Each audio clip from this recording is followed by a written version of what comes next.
This is Update 11 for Elite Dangerous Odyssey. It brings with it the much anticipated fleet carrier interiors, and I know one thing many people have wanted to see for quite a long while, ever since this was first announced actually, is the jump sequence. So we're going to take a look at that right at the start of the video. I'll go quiet so you can experience the full glory of that for yourselves. Once that's out the way, we're going to do a brief tour of the basic carrier without any services installed. So here goes that jump sequence. I'll shut up right now and be back in just a moment.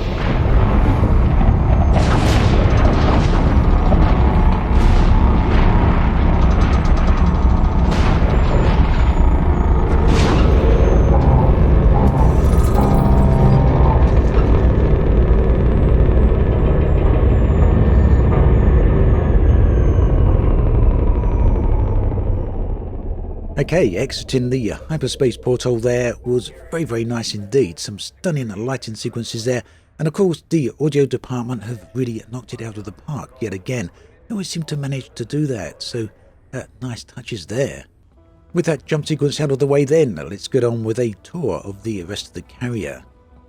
So right now I don't have any additional services installed. In fact, the few that I do have installed are all deactivated.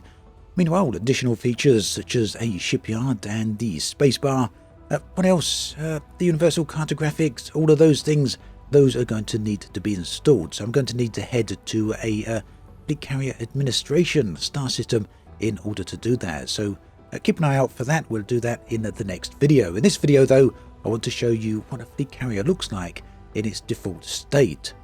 This of course then is the hangar bay. I've got my own ship there. You can have all your friends coming along on board your fleet carrier. Not sure what the limit is in fact here of the amount of ships that can actually be docked. Maybe it's been mentioned at some point, but if so, it's something I've completely forgotten. Elevators then work exactly the same as they do in the social space concourse on board stations and ground bases. There we've got a layout of my fleet carrier, the Mithran. Elsewhere, we've got access to the command deck. That will actually be the commander's seat, which you saw me sitting in at the start of the video during the jump sequence. We've also got terminals here. We'll have a look at one of those in just a moment, but on the left, you can see a door where it says services suspended. There's another on the right I just walked past, and you can see a few more up this way too. Another one right here on the right, and an additional one on the left. So these will all become activated and opened up once the additional services are installed. On the left and right now we've got the escape pods. Those will be for people who want to return to home space. Let's say you go on a friend's fleet carrier or someone else's fleet carrier and they take you right across to the other side of the galaxy. Now maybe you don't want to be there, maybe you don't want to be trapped there, or maybe you simply loaded in your game after docking on a fleet carrier many months ago and find yourself many thousands of light years away. So in that event, you can use those escape pods to get yourself very quickly to some semblance of civilization. Here we can finally sit down in these seats. Something I'm kind of surprised wasn't available right from the start. I don't really understand why Frontier thought it unusual that players would be able to want to sit down in seats.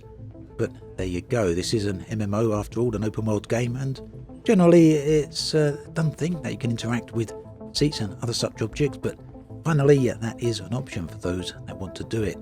All of those seats, of course, are there for everyone that wants to see the jump sequence. And actually, you're actually forced to sit in those seats. Again, that's something I'll show in the next video, but if you're not seated, actively seated, whilst the jump sequence takes place, the game will teleport you to one and lock you in the seat for the remainder of the jump sequence. So, basically some type of limitation there that prevents players from walking around during the jump sequence. Saying that, I'd be very interested to know, I haven't tested it out, to see whether or not you can sit in one of these seats if you so choose, or whether the game will teleport you to one of the seats out here. At any rate, that is the ready room, the commander's quarters, or the commander's ready room. There's the commander's seat right here, and it looks like we've got navigation down at the bottom. Now, although we can walk down the ladders, down the stairs to those seats, the navigation seats, you can't actually interact with those consoles. This display is also non-interactable, but the one over here we can directly interact with, and it takes us to carrier management, and we get the regular window right here. Elsewhere around the carrier we have these kiosks. Pretty much everyone, I do believe, can interact with these, and you get a very familiar looking screen. It does have some similarity to what you may find on a station. You can see there's some surfaces, it's got a list of them. They're all greyed out at the moment, so unfortunately we can't visit them just yet. Something for in a moment. We'll be looking at that in the next video. And of course we've got the fleet carrier management again, which I mentioned just now. And there's the services that I've got paused, and quite a few that I don't have installed. And that's simply because I don't use them and wanted to keep the money saved up, rather than just spent out on something that isn't getting used for the moment. So there we have it, a demonstration of the jump sequence and a tour of the core version, the default vanilla version of a fleet carrier without any services installed. Be back very shortly with another video, so do keep an eye out for that. As always, thanks for watching, and I'll catch you guys and girls next time.